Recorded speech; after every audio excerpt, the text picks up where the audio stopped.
بسم اللہ الرحمن الرحیم۔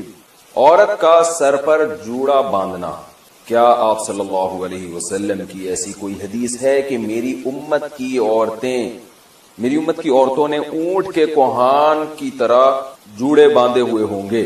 تو کیا عورت کے لیے جوڑا باندھنا جائز ہے؟ اگر گھر میں غیر محرم نہ ہو تو کیا اس صورت میں باندھ سکتی ہے؟ نیز اس حالت میں نماز ہو جاتی ہے یا نہیں؟ امت اللہ صاحبہ انڈیا سے۔ رسول اللہ صلی اللہ علیہ وسلم نے فرمایا کہ قرب قیامت میں ایسی عورتیں پیدا ہوں گی کاسیات عاریات، لباس پہننے کے باوجود برہنہ ہوں گی، اور فرمایا رؤوسہن کاسنمۃ البخت، ان کے سر ایسے ہوں گے جیسے اونٹ کے کوہان، جیسے اونٹ کا کوہان اٹھا ہوا ہوتا ہے نا، تو ایسے سر ان کے اٹھے ہوئے ہوں گے۔ اس سے صاف پتہ چلتا ہے کہ عورت کے لیے سر کے بال اوپر کی طرف اٹھا کے رکھنا یہ ناجائز اور حرام ہے۔ تو جوڑا باندھنا ہے تو پیچھے کی طرف باندھے، اوپر کی طرف نہ باندھے، چاہے محرم ہو یا نہ ہو، اس سے کوئی فرق نہیں پڑتا۔ تو ایسی عورتوں کے بارے میں نبی نے فرمایا لا یجدن ریح الجنہ وان ریحها لیوجد من مسیرۃ کذا وکذا، یہ جنت کی خوشبو بھی نہیں پائیں گی، حالانکہ جنت کی خوشبو تو بہت دور سے محسوس ہوگی۔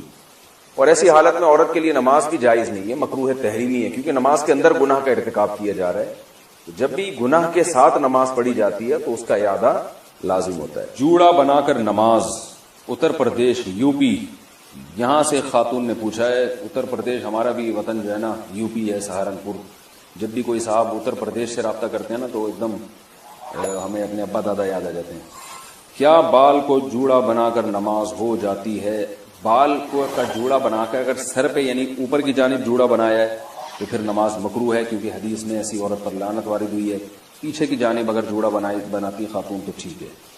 آئی لائنز لگانا، یو پی سے کسی نے پوچھا ہے خواتین کے لیے آنکھوں پر آئی لائنز لگانا کیسا ہے؟ میں نے سنا کہ یہودی لگایا کرتے تھے۔ آئی لائنر یہ کیا ہوتا ہے بھائی؟ آئی لائنر یہ کیا ہوتا ہے؟ کاجل کی تلاوت؟ بہرحال جی یہ کہہ رہے ہیں کاجل کی طرح کی کوئی چیز ہے آئی لائنر، تو لگانا جائز ہے، یہودی تو لگایا کرتے تھے، لگاتے بھی ہوں، تو یہ تو ایک زینت کی چیز ہے نا، اس کا یہودیوں سے کوئی مذہبی رسم تھوڑی ہے۔ باقی اس میں یہ دیکھ لینا چاہیے کہ کوئی ایسی چیز لگانا کہ اس کی تہ جم جائے اور وضو کا پانی اس میں نہ جائے تو ناجائز ہوگا، جیسے نیل پالش میں۔ اور اگر صرف زینت برائے زینت ہی ہے، یا مینسز کے دنوں میں خواتین لگا رہی ہیں کہ وضو کا کوئی مسئلہ ہی نہیں ہے اس وقت، تو پھر بلا کراہت جائز ہے۔ خلاصہ یہ کہ یہودیوں کی وجہ سے یہ ناجائز نہیں ہے۔ پانی پہنچے نہیں پہنچے وہ آپ خود تحقیق کر لیں کہ اس میں پانی پہنچتا ہے کہ نہیں پہنچتا، اور پانی پہنچتا ہے یا نہیں پہنچتا اس کا ایک سادہ پروسیس ہے کہ آپ کاغذ پہ کسی بھی ایسی چیز کو لگائیں جو آپ نے جسم پہ لگانی ہے نا، کاغذ پہ لگائیں، جب وہ خشک ہو جائے تو پانی ٹپکائیں، تو پانی کا قطرہ اگر جذب ہو جاتا ہے اندر تو اس کا مطلب پانی پہنچ رہا ہے، جذب نہیں ہوتا تو اٹ مینس پانی نہیں پہنچ رہا۔ واٹر پروف کاجل یا آئی لائنز میں وضو کا حکم، کاجل میں آئی لائنر میں واٹر پروف لکھا ہوا ہوتا ہے، ایسا نہیں ہے کہ اس میں کوئی پلاسٹک لگتی ہے، پلاسٹک دکھتی ہے، لیکن اس پر یہ لکھا ہوتا ہے، تو کیا اسے لگا کر وضو اور نماز ہو جاتی ہے یا نہیں؟ اگر واٹر پروف ہے، صاف مطلب ہے کہ اس کے اندر پانی نہیں جائے گا، اور جب پانی نہیں جائے گا اس کے اندر تو پھر وضو نہیں ہوگا، نماز بھی نہیں ہوگی۔ شوہر کی خواہش پر آئی بروز بنانا، اگر شوہر کی خواہش ہو تو کیا بیوی کے لیے آئی برو بنانا جائز ہوگا؟ مسز خان کراچی سے، نہیں جی جائز نہیں ہے۔ نبی صلی اللہ علیہ وسلم نے لعنت فرمائی ہے ان عورتوں پر جو اپنی جو آئی بروز ہیں، بھویں ہیں، ان کے بال نوچتی ہیں، چونکہ یہ تغییر خلق اللہ ہے، اللہ کی تخلیق کو بگاڑنا ہے، تو حرام باتوں میں شوہر کی اطاعت جائز نہیں ہے۔ البتہ کسی خاتون کی آئی برو بالکل ایک عام معمول سے ہٹ کر ہوں، بہت ہی زیادہ بھدی ہوں، جیسے کہ جو عام طور پر ہوتی نہیں ہے، تو اس کو اتنا کر لینا کہ وہ نارمل بن جائیں، اس میں حسن پیدا ہو جائے وہ نہیں، لیکن نارمل کنڈیشن میں آ جائے تو اس کی گنجائش ہے، لیکن یہ بہت کم عورتوں میں ایسا ہوتا ہے۔ یہ مسئلے وضاحت کر رہا ہوں کہ ایسا نہ ہو کہ خواتین، ہر خاتون یہ سمجھیں کہ جی میری کیونکہ آئی برو جو ہے وہ باریک نہیں ہے، موٹی ہے، تو میں نوچنا شروع کر دوں، تو نارملی ایسا ہوتا نہیں ہے۔ بہت ہی زیادہ کسی کی بھدی ہو تو ایک الگ بات ہے۔ عورت کے لیے گھر میں سر کھلا رکھنے کا حکم، بنت عبداللہ اتر پردیش انڈیا سے، اتر پردیش یو پی، جہاں ہمارے باپ دادا بھی یو پی سے ہی آئے ہیں، سنسار پور سے۔ تو یو پی سے انہوں نے پوچھا، یو پی سے جب کسی کا فون آتا ہے نا تو وہ جو اردو بولتے ہیں مجھے بڑی اچھی لگتی ہے، کیونکہ مجھے اپنے والد اور دادا یاد آتے ہیں اس میں، دادی، وہ ہماری دادی اور والد جو اردو بولتے تھے نا وہ بالکل وہی اردو تھی جو اب یو پی سے کسی کا فون آتا ہے تو وہ جو اردو بول رہا تھا، مجھے بڑا اچھا لگتا ہے ان کا اردو بولنا، کیونکہ مجھے اپنے والد صاحب اور والدہ اور اپنی دادی جو ہمارے پرانے بزرگ دنیا سے جا چکے ہیں، اللہ تعالیٰ ان سب کی مغفرت فرمائے، ان سے جو ہم نے اردو سنی تھی وہ ایکسنٹ اور وہ لب و لہجہ ہمیں یو پی سے مل رہا ہوتا ہے، بڑا اچھا سا محسوس ہوتا ہے۔ کئی دفعہ جو یو پی سے کسی کی کال آئے تو میں ان کو کہتا بھی ہوں کہ آپ تھوڑی سی بات کریں، مجھے بڑا مزہ آ رہا ہے، مجھے ایسا لگ رہا ہے جیسے میرے والد صاحب کی یاد تازہ ہو رہی ہے، والدہ کی، اور جو ہماری دادی وغیرہ جو اردو بولا کرتی تھی۔ ہماری تو اردو ظاہر ہے وقت کے لحاظ سے چینج ہو گئی، لیکن وہ جو یو پی کی اردو تھی نا، وہ آج بھی یو پی والے وہی اردو بول رہے ہیں، ان کی اردو میرا خیال ہے چینج نہیں ہوئی ہے۔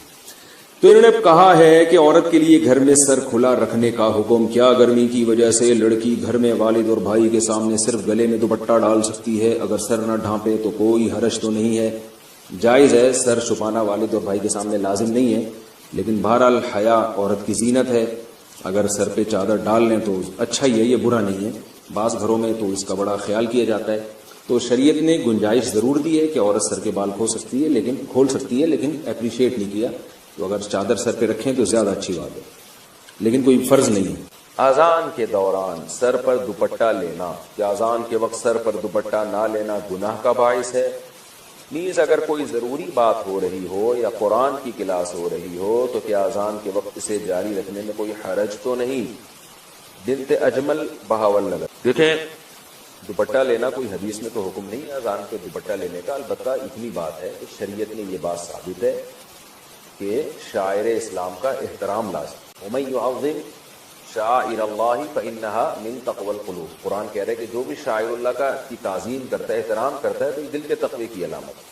اب احترام کا کوئی خاص طریقہ قرآن نے نہیں بتایا، یہ عرف پر چھوڑا گیا، تو اذان کے شاعر اسلام میں سے اس کا احترام کرنا چاہیے۔ تو ظاہر خواتین کے لیے احترام کا یہی طریقہ ہے کہ سر پہ چادر لیں، وہ تھوڑا سمٹ جائیں، تھوڑا ایک یعنی وقار ظاہر کریں، تو اس لیے خواتین کو اذان کے وقت دوپٹہ لازمی لینا چاہیے۔ رہا یہ مسئلہ کہ دوپٹہ نہیں لیں گی تو گناہگار ہوں گی، تو گناہ تو نہیں ہے، لیکن یہ عمل بہرحال قابل ملامت ہے کہ تھوڑا سا انسان کو اللہ کے نام کا خیال کرنا چاہیے، خاص طور پہ جب عرف بھی ہو کہ اذان کا اسی طرح سے احترام کیا جاتا ہو۔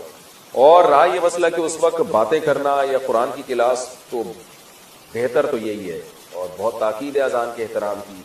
تو اذان جب ہو رہی ہو تو آپ اپنی کلاس کو تھوڑی دیر کے لیے روک لیں، حتیٰ کہ فقہا کہتے ہیں بہتر یہ کہ تلاوت بھی نہ کی جائے اس وقت، باتیں بھی نہ کی جائیں، اذان کو سنا جائے۔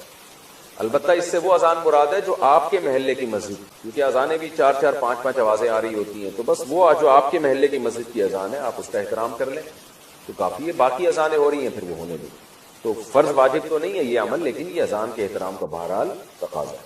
ہاں کوئی بہت ہی اہم مجلس ہو جس کو بعد میں کرنا ممکن نہ ہو تو وہ ایک الگ بات ہے، اس میں پھر اذان کے وقت بھی اس کو جاری کیا جا سکتا ہے۔ نقاب عورت کے لیے پورا جسم ہے، چہرے کے نقاب نہ کرنے کے بارے میں کیا حکم ہے؟ دیکھیے، اسلام میں پردے کے مختلف درجات ہیں، اسلام میں پردے کے مختلف درجات ہیں۔ ایک درجہ تو یہ ہے کہ عورت اپنے آپ کو اتنا چھپا دے کہ اس کی چادر پہ بھی مرتی نظر نہ پڑے کبھی بھی، تو یہ سب سے اعلیٰ درجہ ہے۔ بعض صحابیات ایسی ہوتی تھیں وہ ان کو کبھی کسی مرد نے دیکھا ہی نہیں، ان کو مخدرات کہا جاتا تھا، لیکن ظاہر ہے یہ وہی خواتین ہو سکتی ہیں جن کا پھر مردوں سے کوئی لین دین نہ ہو یا معاشرے میں کوئی۔ حضرت عائشہ رضی اللہ تعالی عنہا تھی، انہیں چونکہ مسائل بتانے ہوتے تھے تو وہ آواز کا پردہ نہیں کرتی تھی، وہ بتاتی تھی مسائل پردے کے پیچھے سے، لیکن کچھ صحابیات ایسی تھیں جو اپنی آواز بھی مردوں سے چھپاتی تھی۔ تو اعلیٰ درجہ ہے، کوئی عمل کرنا چاہے اور اس میں کوئی نقصان بھی نہ ہو تو سب سے اعلیٰ درجہ ہے، لیکن لازم نہیں ہے۔ دوسرا درجہ یہ ہے کہ عورت اپنا چہرہ کھولے اور اپنے ہاتھ اور اپنے پاؤں کھول لے، باقی پورا جسم غیر محرم مرد سے، یہ سب غیر محرمی کی باتیں ہو رہی ہے، محرم مراد نہیں ہے، محرم سے پردہ نہیں ہوتا، تو غیر محرم مرد سے چہرہ، ہاتھ اور پاؤں کے علاوہ پورا جسم کیا کر لے؟ چھپا دے۔ یہ والا پردہ چاروں ائمہ کے نزدیک بولو بھائی فرض ہے، یعنی کم از کم اتنا درجہ، اس میں کسی کا کوئی اختلاف بولو بھائی نہیں، کوئی اختلاف نہیں ہے۔ ایسی عورت اپنے سر کے بال نامحرم کے سامنے نہیں کھول سکتی، ٹھیک ہے نا، اپنی پنڈلیاں اپنی کلائیاں نہیں کھول سکتی۔ چہرہ اور ہاتھ اس کے بارے میں کیا ہے بولو بھائی؟ اختلاف۔ باقی چہرہ اور ہاتھ کے بارے میں راجح قول کیا ہے؟ تو دیکھیں، راجح قول یہ ہے کہ چہرے کا پردہ جوان عورت پر ضروری ہے، مگر وہ چہرہ سطر میں داخل نہیں ہے۔ سطر کا مطلب یہ ہوتا ہے جیسے ناف سے لے کے گھٹنے تک مرد کے لیے چھپانا ہر حال میں کیا ہے؟ ضروری ہے نا، چاہے کسی کو فتنے کا اندیشہ ہو یا نہ ہو، یہ وہ ایریا ہے جو آپ نے بہرحال چھپانا ہے، اس کا کسی کے سامنے کھولنا مجبوری کے بغیر علاج کے لیے ایک الگ بات ہے. عام حالات میں کسی کے سامنے کھولنا بھی بالکل کیا ہے؟ حرام ہے, جائز نہیں ہے. تب یہ جو ریسلنگ آتی ہے ہم اس کو کیوں غلط کہتے ہیں بھائی؟ یہ نیکرے پہن کے. ایک لڑکے ہمارے شاگرد فٹ بال کھیلتے تھے, کہتے یار اس میں کیا ہے؟ میں نے کہا فٹ بال کھیلو لیکن کپڑے کیا ہونے چاہیے؟ گھٹنے آپ کے ڈھکے ہوئے ہونے چاہیے. تو یہ مرد کے لیے ستر ہے. تو عورت کے لیے چہرہ, ہاتھ اور پاؤں کے علاوہ کا جو ایریا ہے نامحرم کے لیے وہ کیا ہے؟ ستر ہے. اس میں فتنے کا اندیشہ ہو یا نہ ہو, جوان عورت نے بہرحال وہ بولو بھائی چھپانا ہے. بوڑھی عورتوں کو کچھ چھوٹ دی ہے شریعت نے, لیکن جوان عورت نے, اور 50 سال کی عورت بھی یاد رکھو جوان ہوتی ہے. بعض لوگ جوان کا مطلب لیتے ہیں کہ 19 سال کی ہو.